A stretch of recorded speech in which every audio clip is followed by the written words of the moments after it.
भगवान के द्वार पर किसी साधु को कभी रोक नहीं होती। शनकादिकों को रोक दिया इन्होंने जाने से। देखो, ऊंचा पद पा जाना, बड़ी प्रतिष्ठा पा जाना बहुत सरल बात है, पर उस पद और प्रतिष्ठा के अनुरूप जीवन यापन करना ये महत्वपूर्ण बात है। सावधान रहने की जरूरत है। जब भगवान के निकटवर्तियों को अभिमान हो सकता है, भगवान के निकटवर्ती जब गलती कर सकते हैं, वैकुंठ में रहने वाला भी जब गलत कर सकता है। वैकुंठ से तो अच्छी जगह नहीं है ना। वैकुंठ से अच्छी जगह क्या हो सकती है? स्वर्ग से भी श्रेष्ठ है वैकुंठ। वहां पहुंचने के बाद भी नीचे गिरने के चांस हैं। इसलिए बड़े पद और प्रतिष्ठा पर पहुंचने के बाद ये न सोचना चाहिए कि अब हम यही हैं, हमसे बड़ा कोई नहीं है।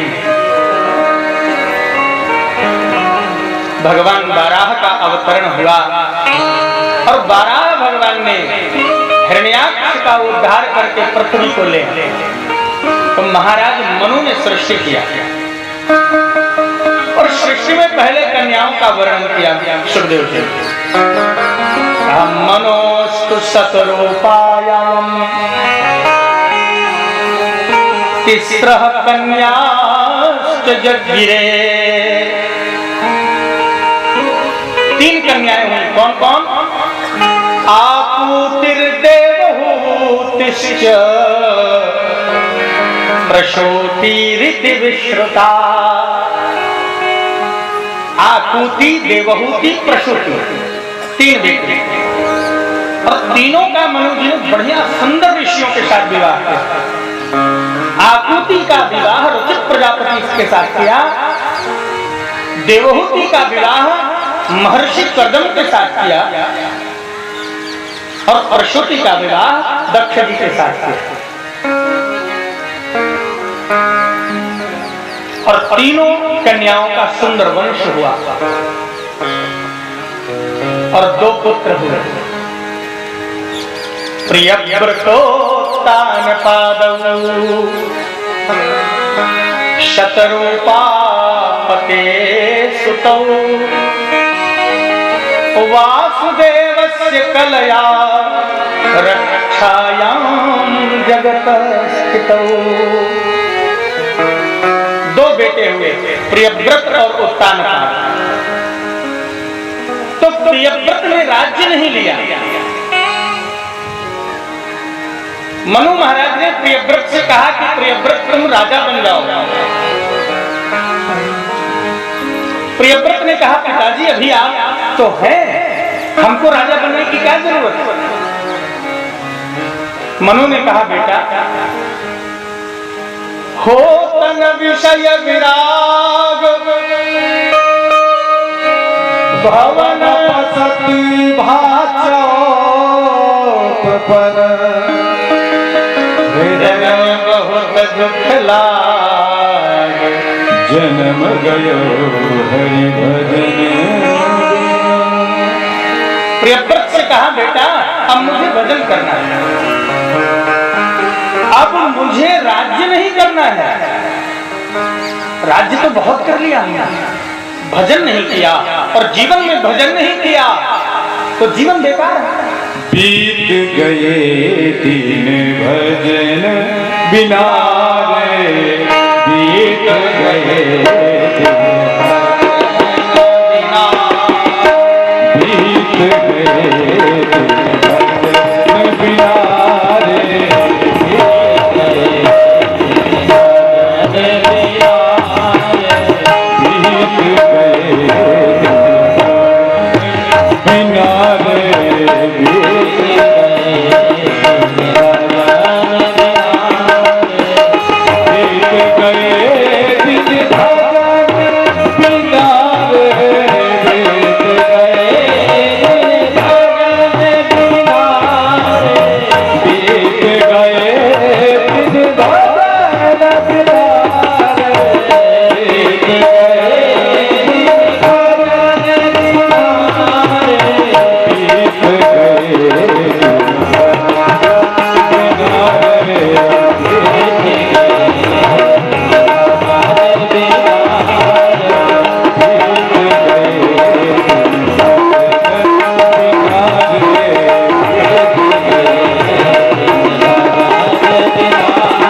यदि भजन ही जीवन का सार है तो मैं अपना जीवन राज्य करके क्यों बर्बाद करूं?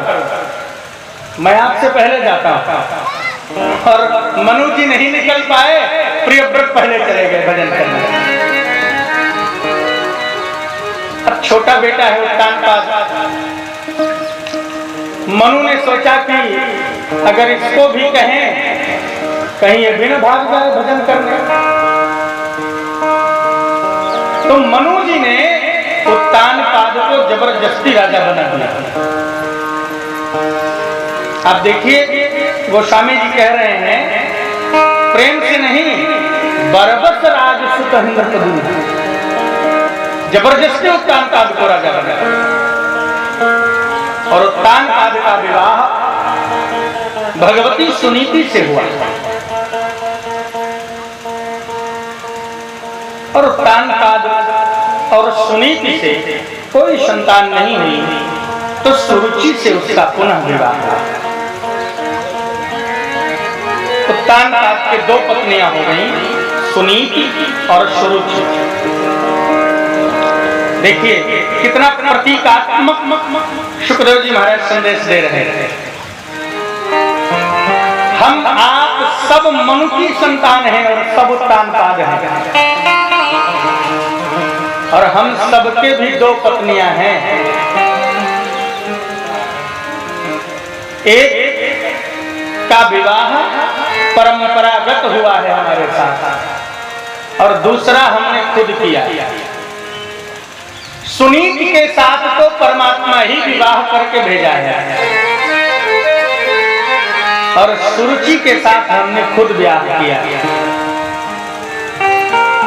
सुनीति माने सुंदर नीति। तो परमात्मा जब पैदा किया हमको तो नीतियों के साथ पैदा किया, सुंदर नीतियां दी, शास्त्र की नीति दी। शास्त्र हमारा नियमन करता है, शास्त्र हमारे जीवन को संयमित करता है। पर मनुष्य शास्त्र के भी नियंत्रण में नहीं रहना चाहता, तो उसने अपना विवाह किया सुरुचि से।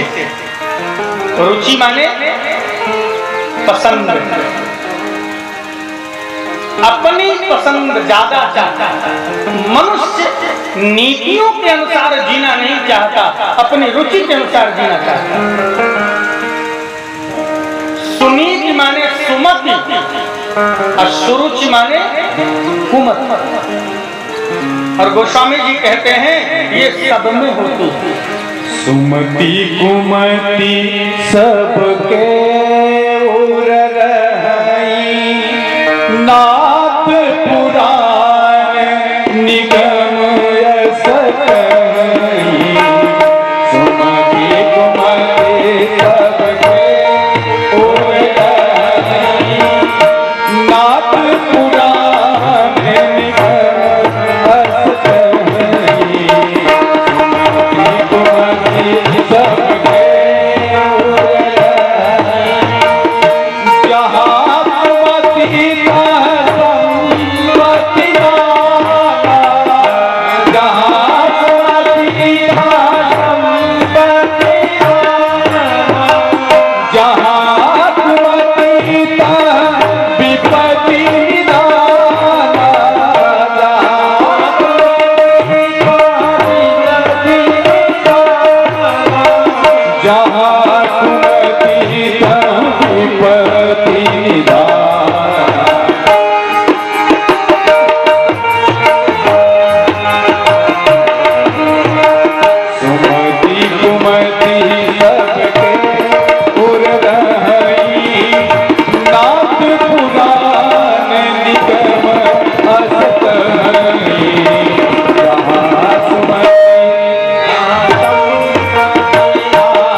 उत्तानपाद को सुनीति प्रिय नहीं है, सुरुचि प्रिय है। इसीलिए सुनीति का पुत्र भी प्रिय नहीं है। पुत्र माने फल, नीति का फल ध्रुव है और रुचि का फल है उत्तम। हमारी इच्छा के अनुसार जो हो वो हमें उत्तम लगता है, श्रेष्ठ लगता है। नीति के अनुसार जो होता है वो ध्रुव होता है, सत्य होता है, पर वो प्रिय नहीं होता।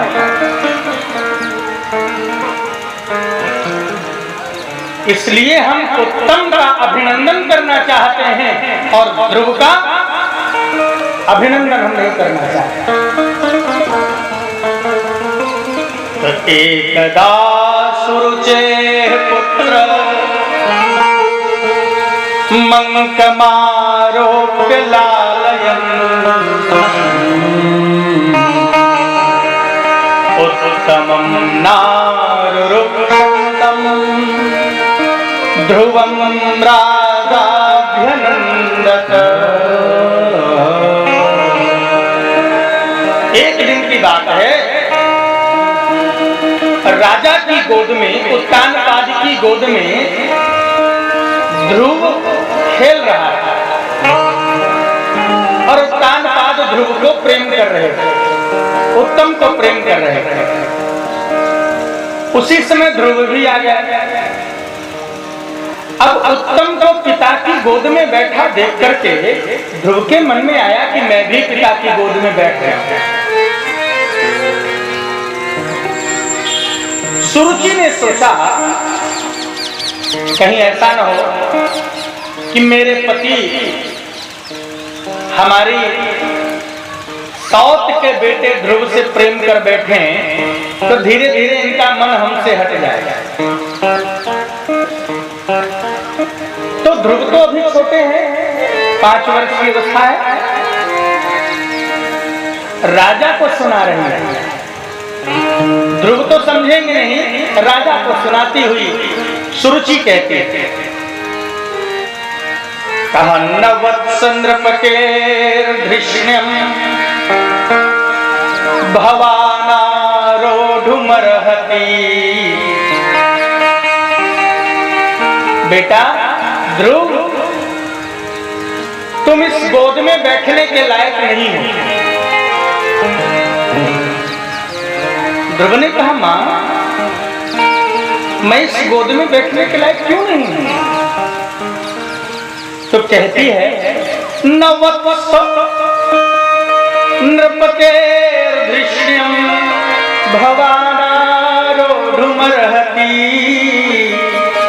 न गृहीतो मया यत्त्वं कुक्षावपि नृपात्मज। यद्यपि हो तो तुम नृपात्मज, हो तो इन्हीं के लड़के, इसमें दो राय नहीं है, लेकिन मेरी कोख से पैदा नहीं हुए। तुम मेरी कोख से पैदा नहीं हुए हो, इसलिए इस गोद में बैठने के योग्य नहीं। ध्रुव ने कहा आखिर न इस माँ के कोख से सही, उस माँ की कोख से पैदा हुआ। सुरुचि कहती है ये अभी तुम नहीं समझोगे, बालोसी, तुम बच्चे हो, इस बात को नहीं समझोगे। तो ध्रुव ने कहा अच्छा यही बता दीजिए कि इस गोद में बैठने के लिए करना क्या पड़ेगा? अब आपकी गोद से, आपकी कोख से नहीं पैदा हुआ, इसमें हमारा तो दोष नहीं है, पर पिता के प्रेम को पाने के लिए हमको क्या करना होगा? तो कहती है तपसाराध्य पुरुषं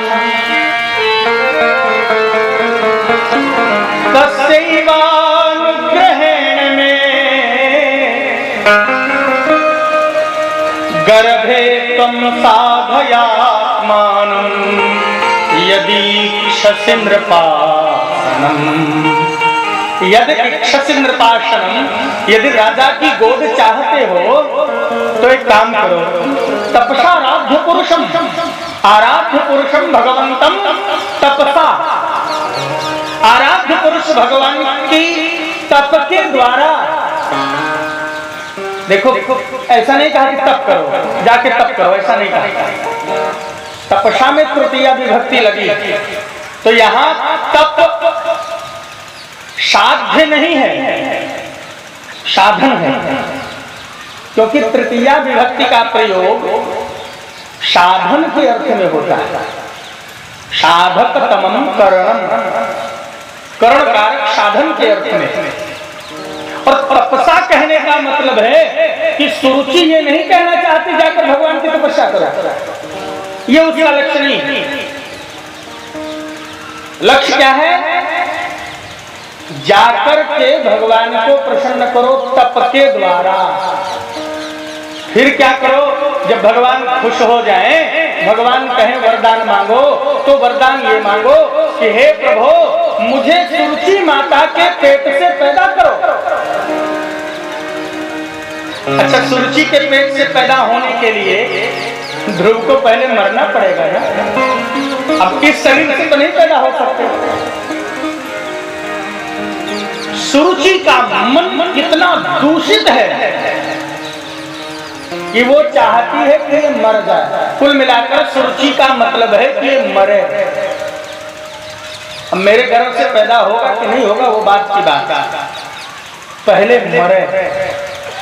और ये मरेगी तो इसके वियोग में इसकी माँ हमारी सौत वो भी मर जाएगी, तो सौत भी मर जाएगी, सौत का बेटा भी मर जाएगा और मैं निष्कंटक हो जाऊंगा। लेकिन भगवान का संविधान बड़ा अद्भुत। भगवान तो कहते हैं जो दूसरों के लिए जैसा मांगता है उसको वैसा दो। यदि हम आपके लिए अच्छा मांगते हैं तो हमको अच्छा अपने आप मिलेगा। आप कल्पना करिए, हमारे यहाँ के साधु महात्मा, हमारे यहाँ के विद्वान कितना समझदार था।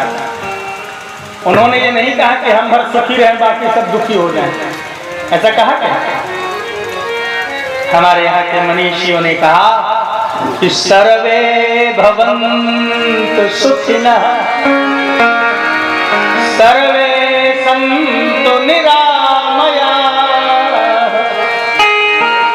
और सर्वे भद्राणि पश्यन्तु मा कश्चित् दुःख भाग् भवेत्। हम दूसरों के लिए जैसा चाहेंगे हमारे साथ वैसा होने लगे। भगवान ने ब्रह्मा से कहा, ब्रह्मा लिखो। सुरुचि ने चाहा कि सुनीति का बेटा मर जाए, तो लिख दो कि सुरुचि का ही बेटा मर जाए, क्योंकि वो दूसरे के बेटे को मृत्यु मांग रही है। और ये चाहती है कि मेरी सौत अपने पुत्र के वियोग में मरे, तो इसके भाग्य में लिख दो कि ये अपने पुत्र के वियोग में मर जाए। लेकिन ध्रुव ने जब ये बात सुनी तो ध्रुव को बड़ा कष्ट हुआ। अच्छा, इस बात का कष्ट नहीं हुआ कि सौतेली माता ने मुझे ऐसा कहा। कष्ट ये हुआ कि वो तो सौतेली ही है, उसने जो कहा सो कहा। पिताजी भी कुछ न बोले। पिताजी तो बैठे थे ना, पिताजी को तो कहना चाहिए कि तुम चुप रहो। जिस तरह उत्तम मेरा बेटा है वैसे ध्रुव है, दोनों ही मेरे गोद के हकदार हैं। ये बात पिताजी को कहना चाहिए। इस बात का कष्ट हुआ ध्रुव को। अच्छा, बालक है, कर भी क्या चाहता। इतनी ग्लानि हुई महाराज ध्रुव को, ये रोते हुए अपनी मां के कक्ष में गए।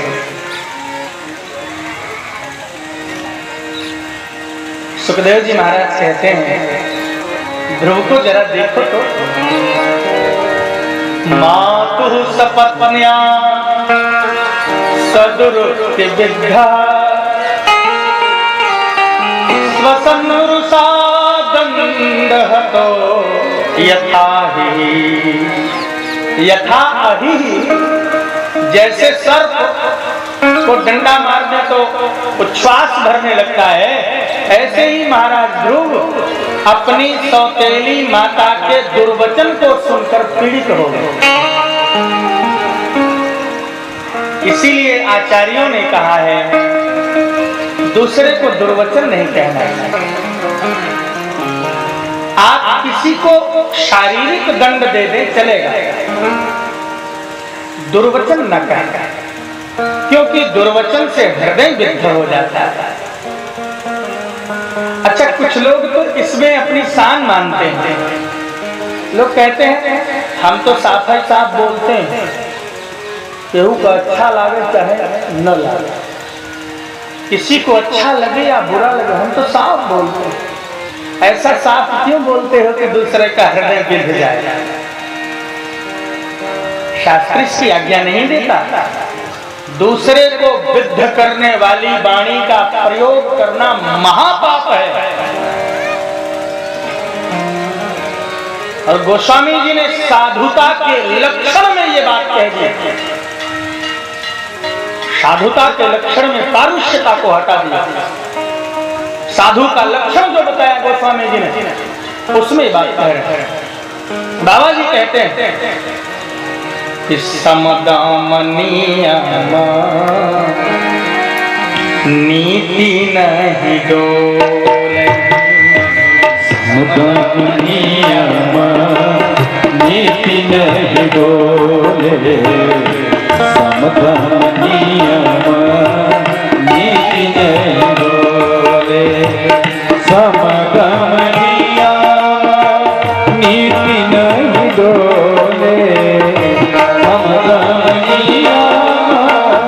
नीति नहीं डोले, सब वचन कब नहीं डोले, सब वचन कब नहीं डोले, सब वचन नहीं डोले, सब वचन कब नहीं डोले। साधु स्वभाव में परुष वचन का स्थान नहीं है। परुष वचन कबहू नहीं बोले। परुष माने कठोर वाणी का प्रयोग। सुनीति अपने पुत्र को देखती है कि मेरा पुत्र रो रहा है। पूछा, ध्रुव क्या हो गया बेटा, क्यों रो रहे थे? अब ध्रुव जी इतना रो रहे हैं कि बोल भी नहीं पा रहे हैं कि मेरे साथ क्या हुआ। बैटरी किसी दासी ने ये बात सुनी थी। उसने जाकर के सुनीति से कहा कि आपके बेटे के साथ ऐसा ऐसा हुआ। और जब सुनीति ने सुना कि मेरे पुत्र का अपमान हुआ है, तो सुनीति भी रोने लगी। सोत्सृज्य धैर्यं विललाप शोक दावाग्निना दावलते बाला। सुनीति का धैर्य छूट गया, शोक से विलाप करने लगी। सुनीति ने सोचा था राजा मुझे स्नेह नहीं करते, कोई बात नहीं, पर पुत्र को उसका स्थान मिल जाएगा, पुत्र स्नेह पाएगा तो मैं संतुष्ट हो जाऊंगा। किंतु आज पुत्र भी अपमानित होकर लौट पड़ा। लेकिन धन्य हो माँ हो तो सुनीति की जैसी। मातृत्व बहुत अद्भुत विषय है। माँ से बढ़कर इस धरती पर और कुछ नहीं होता। आचार्यों ने तो कहा है कि पितुर दशगुणा माता गौरवेणा विरिच्यते। माता का स्थान पिता से 10 गुना अधिक होता है। पिता की आज्ञा भले टल जाए, माता की नहीं टलनी चाहिए। माता जीवन में सर्वश्रेष्ठ होती है, प्रथम गुरु होती है माता।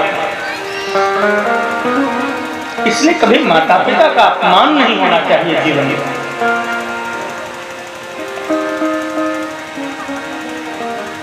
कौशल्या जी ने अपने पुत्र राम से क्या कहा? जब कौशल्या को पता चला कि मेरे राम को 14 वर्ष का वनवास हो गया, कौशल्या ने कहा, राम, यदि तुम्हारी मां कैकेयी ने भी जंगल जाने के लिए कहा हो तो जंगल तुम्हारे लिए सैकड़ों अयोध्या के समान होगा।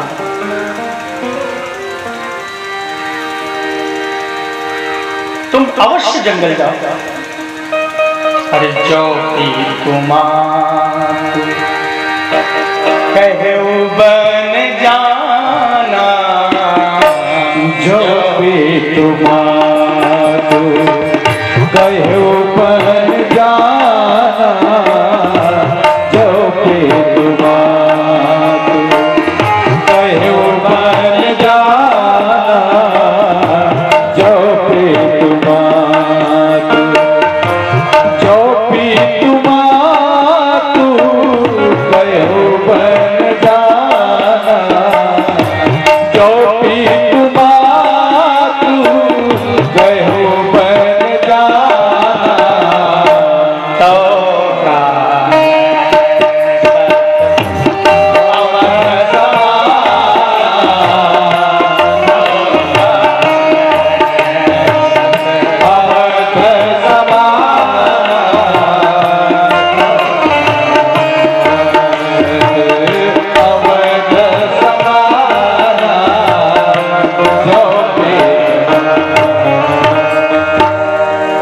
ये भारत की मां कह रही है, कहां होगी ऐसे मां। कौशल्या ने राम को पैदा किया है और राम जैसा सुकोमल आज्ञाकारी पुत्र 14 साल के लिए जंगल जा रहा हो, उस मां के हृदय से पूछो कितनी कितनी पीड़ा सह रही होगी कौशल्या। वर्णन मिलता है कौशल्या तो पागल हो गई थी, 14 साल पागल की तरह बिताया है जीवन। लेकिन धन्य हो मां हो तो कौशल्या जैसे। राम से कहती है, राम, तुम्हारे लिए जंगल सैकड़ों अयोध्या के समान सुखद होगा। किसी ने कहा, कौशल्या क्या कह रही हो, राम तुम्हारा अपना बेटा है। कौशल्या ने कहा, नहीं, ये रघुवंश है। आप कल्पना करिए, जितने ऊर्जावान पहले थे अब नहीं है, और जैसे जैसे उम्र बढ़ती जाती है मनोबल भी कमजोर होता जाता है। तो क्या करना चाहिए हमको? कहा, जितासनो जित श्वासो जित संगो जितेन्द्रियः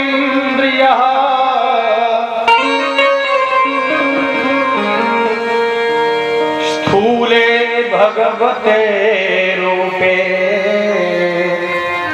मनः संधारये श्रिया। स्वागत है हमारे गुरु भाई तक्षक पीठाधीश्वर जी महाराज का आगमन हुआ है। मैं हार्दिक अभिनंदन करता हूँ। वहीं रहने दो बेटा, उसको वहीं रहने दो। महाराज जी को वहीं बता दो, महाराज जी यहाँ देखा दो। बार बार करोगे स्वभाव ये पता नहीं दे दूंगा, वहीं रहने दो।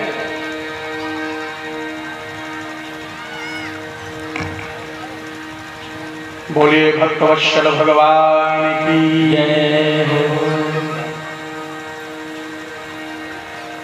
सुखदेव जी महाराज कहते हैं, जितासनो जित श्वासो जित संगो जितेन्द्रियः। पहले आसन को जीतो। आप जीवन देखें कितना अद्भुत सुखदेव जी बता रहे हैं। आसन जीतना दो दृष्टि से देखिए, साधना के दृष्टि से बैठना यदि आसन ठीक नहीं है तो आप लंबे समय तक साधना में नहीं बैठ सकते। पांव में दर्द होने लगेगा। दूसरा,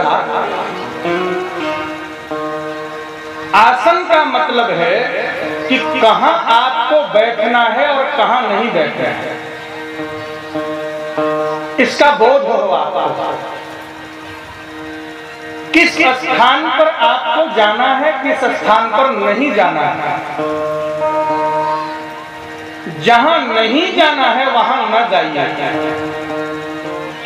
और जहां जाना है वहां नहीं जाएंगे तो नुकसान होगा, इसलिए वहां जरूर जाइए। इतना ध्यान रहे कि कहां जाना है और कहां नहीं जाना है। अरे भाई, चंदन लगाए हैं, शिखा है, सुंदर वेश है, अब कोई मदिरालय में जाने के लिए कहे तो हिम्मत पड़ेगी? कहां जाना चाहिए हमें? तो जितासनो, आसन को जीतिए। फिर जित श्वासो, श्वास को जीतिए। श्वास को जीतने का तात्पर्य ये नहीं है कि श्वास बंद कर लीजिए। श्वास बंद कर लेंगे तो प्राणांत हो जाएगा। आप प्रत्येक श्वासों पर दृष्टि डालिए। एक एक श्वासें हमको गिनकर मिली हैं। प्रत्येक श्वास का सदुपयोग करिए अपने जीवन में। और फिर जित संगो जितेन्द्रियः, संग जीत लीजिए। संग नहीं जीता आपने तो जीवन आपका बर्बाद हो जाएगा, क्योंकि जैसा संग करेंगे जीवन उसी दिशा की ओर चला जाएगा। भगवान ने गीता में कहा कि संगात् संजायते कामः, कामात् क्रोधोऽभिजायते, क्रोधाद् भवति सम्मोहः, सम्मोहाद् स्मृतिविभ्रमः, स्मृतिभ्रंशात् बुद्धिनाशो, बुद्धिनाशात् प्रणश्यति। आप देखिए संग ने क्या क्या काम कर दिया, जीवन में विनाश तक पहुंचा दिया। अगर आप चोर के संग पकड़े गए, पुलिस वाले मान लो आपको चोर के साथ देख लिए, तो चोर ही न मानेंगे? आप बताओ, चोर के साथ मिलोगे तो चोर ही तो कहे जाओगे। इसलिए संग अच्छा करें। गलत संग जीवन को गलत दिशा दे देता है, और संग जब मिल जाता है तो न चाहते हुए भी वो काम करना पड़ता है। अच्छा, मान लो आप साधुओं के साथ हो, नहीं चाहते हो राम राम करना, तो ढोल मजीरा तबला लेके बैठ गए साधु लोग और कीर्तन करने लगे, तो क्या करोगे? मजबूरन राम राम करोगे। हमारे यहाँ एक कहावत है गांव में कि गरे परे बजाए न सिद्ध। एक आदमी के जबरदस्ती किसी ने ढोल टांग दिया, महाराज जी उसको बजाते नहीं बनता था, तो भी वो पीट रहा था। किसी ने कहा कि क्यों पीट रहे हो, नहीं बनता है? अरे कहा गले में लटकी है तो पीट रहे हैं। तो साधुओं के चक्कर में पड़ोगे तो क्या करोगे? मजबूरन भजन हो जाएगा। सत सुधरहि सत्संगति पाए, सत सुधरहि सत्संगति पाए, सत सुधरहि सुधरहि सत्संगति पाए।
मैं जन्म से महाराज जी को जानता हूँ। हमारे अखाड़े के हैं, हमारे गुरु भाई हैं। बड़ी प्रसन्नता है मुझे पूज्य चरण श्री तक्षक टिकाधीश्वर जी महाराज हमारे बड़े ओजस्वी संत हैं, और ऐसे संतों की वजह से प्रयाग में धर्म की रक्षा है। मैं महाराज श्री का अभिनंदन करते हुए यजमान महाराज श्री का अभिनंदन करें, और इसके बाद महाराज जी को जाना है, इसलिए कथा को विश्राम करके महाराज जी की ओर मेरी दृष्टि है। इसके बाद पुनः कथा करेंगे। बड़ा सौभाग्य का विषय है। इस भागवत की कथा में डॉक्टर विशुद्धानंद जी महाराज जी कह रहे हैं तक्षक, कई बार तक्षक का उल्लेख किया, कई बार। इसीलिए तक्षक का स्मरण करने पर तक्षक पीठाधीश्वर पधारते। क्या बात। मैं आपका हार्दिक अभिनंदन करता हूँ।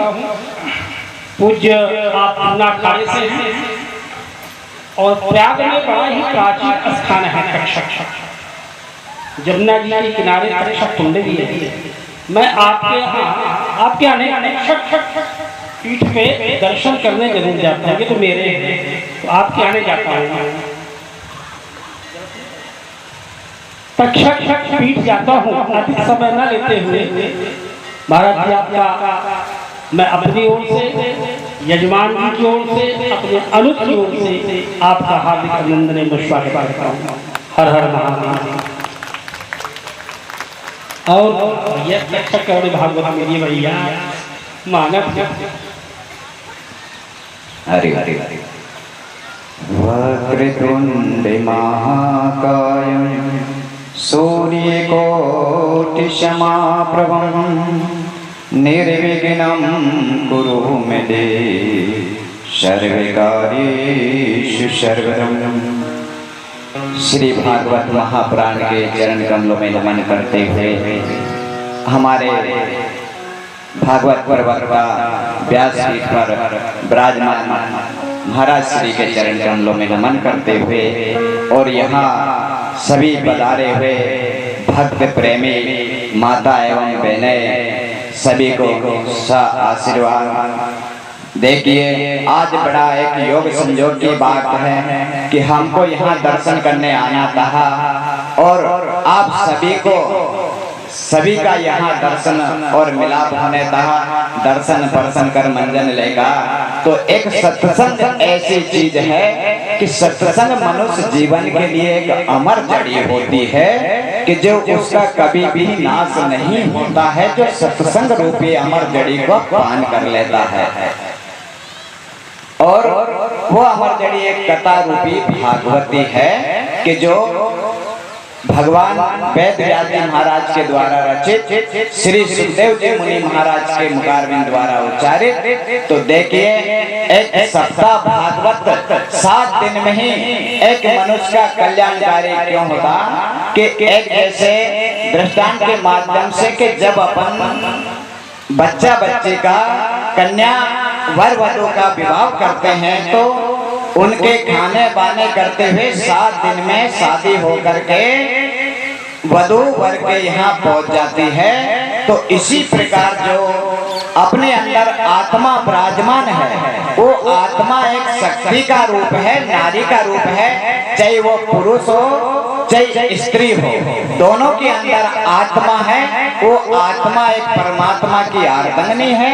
उस आत्मा को परमात्मा से मिलाने के लिए एक गुरु होते हैं। तो एक जो सत्संग के माध्यम से, भगवत के माध्यम से 7 दिन में अपन को इस तरह भागवत कथा रूपी अमृत पान करना चाहिए, जैसे कि हम 7 दिन के सप्ताह भागवत में हमारी आत्मा और परमात्मा का रिश्ता बना सके। अगर उनका विवाह ना कर सके तो 7 दिन में आत्मा और परमात्मा की सगाई तो कर ही देना चाहिए, गुरु महाराज को साक्षी रखते हुए। तो रिश्ता तो हो जाएगा। अब जाना है, ज्यादा कथा में विलंब नहीं रहे। आप सभी को बहुत बहुत आशीर्वाद है स्टेज की मैच की ओर से, भागवत कथा अभ्यास गद्दी की ओर से और संतो भैग भगवान की ओर से कि भगवान आप सभी का जीवन कल्याण में करे, सभी के परिवार में सुख शांति रहे और सदा अपना जीवन को ऐसे सत्संग में परमार्थ में व्यतीत करे। बोल श्रीमद् भागवत महापुराण के। अरे लगता है सब आप व्रत हो, 7 दिन तक भोजन नहीं करते हो। जयकारा ऐसे लगाया जाता है।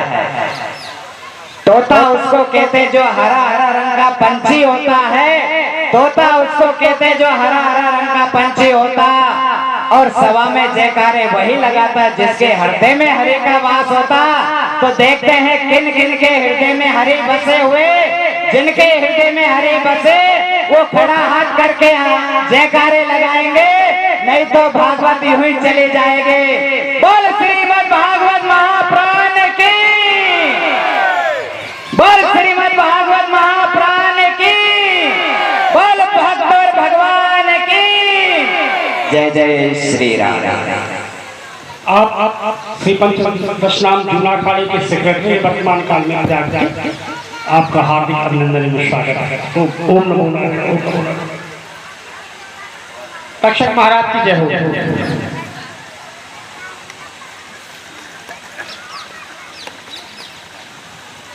नारायण संत की कृपा, संत का दर्शन अभी हमारे अनुज डॉक्टर सिद्धानंद जी बता रहे थे।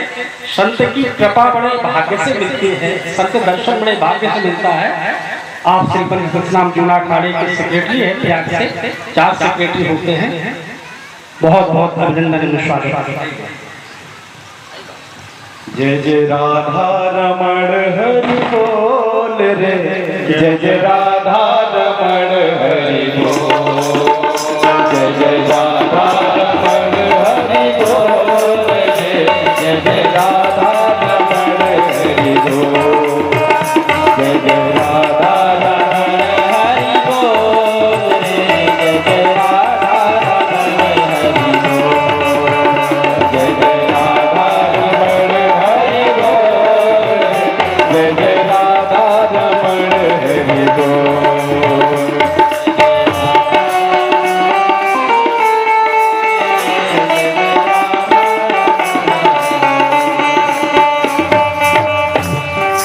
प्रेम से बोलिए माँ के बिहारी लाल की जय।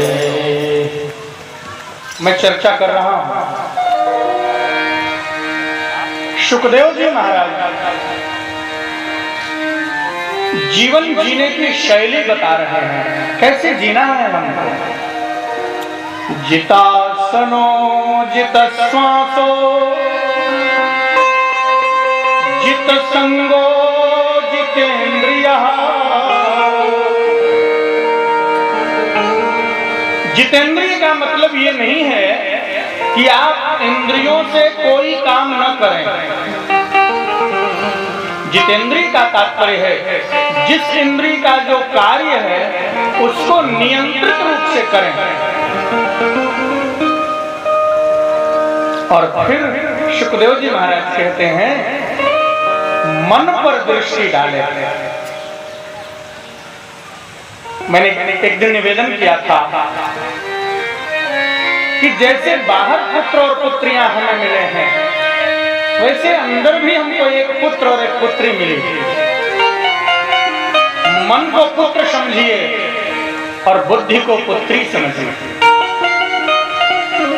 और जैसे पुत्र पुत्री को आप पढ़ाते हैं, उनका संस्कार बनाते हैं, उनको चरित्रवान बनाते हैं, वैसे ही अपने मन और बुद्धि को संस्कारवान बनाएं, उनको चरित्रवान बनाएं।